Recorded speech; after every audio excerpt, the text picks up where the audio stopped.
భద్రాద్రి కొత్తగూడెం జిల్లా భద్రాచలంలోని శ్రీ సరస్వతి శిశుమందిర్ పాఠశాల నందు సంస్కృత భారతి వారి ఆధ్వర్యంలో ఈ నెల 4వ తారీఖు నుండి 11వ తేదీ వరకు విద్యార్థులకు ప్రజలకు సంస్కృతాన్ని బోధించడం జరుగుతుందని గత 45 సంవత్సరాలుగా 28 దేశాలలో నిరాటకంగా సంస్కృత భారతీ వారి ఆధ్వర్యంలో సంస్కృతం నేర్పడం జరుగుతూ ఉంది. భారతదేశంలో కనీసం సగం మంది సంస్కృతంలో మాట్లాడాలని, ప్రతి ఒక్కరూ నాకు సంస్కృతం వచ్చు అని గర్వంగా చెప్పుకోవాలని, సంస్కృతం లేకుండా మన జీవితం లేదని, భారతదేశం అంతటా సంస్కృతం ఉందని, ఉండాలని సంస్కృత భారతీ వారు ఆకాంక్షిస్తున్నారు అని సంస్కృత గురువు గారు తెలియచేయడం జరిగింది. ఈ కార్యక్రమానికి విద్యార్థులు, ప్రజలు కూడా మద్దతు ఇస్తున్నట్లుగా తెలియజేస్తున్నారు.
అందరికీ నమస్కారం.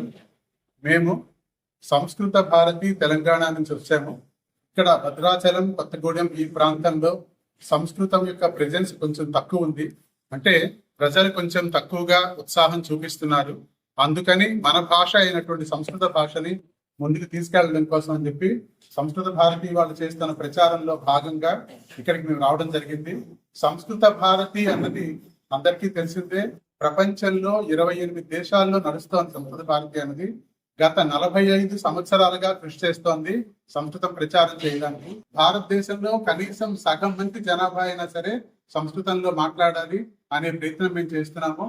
ఎందుకు సంస్కృతం నాకు వచ్చని చెప్పాలంటే, మనం పొద్దున్న లేచిన దగ్గర నుంచి కరాగ్రే వసంతే లక్ష్మి ప్రారంభించిన దగ్గర నుంచి ప్రతి పూజ చేసినప్పుడు శుక్లాంబరధరం విష్ణు అని మనం ప్రార్థన చేసుకుంటూ, అదే కాకుండా ఏ రకమైనటువంటి కర్మ చేసినా సరే, శుభకార్యమైనా లేకపోతే శ్రాద్ధ కర్మ చేసినా సరే సంస్కృతం వాడుతున్నాం మనం.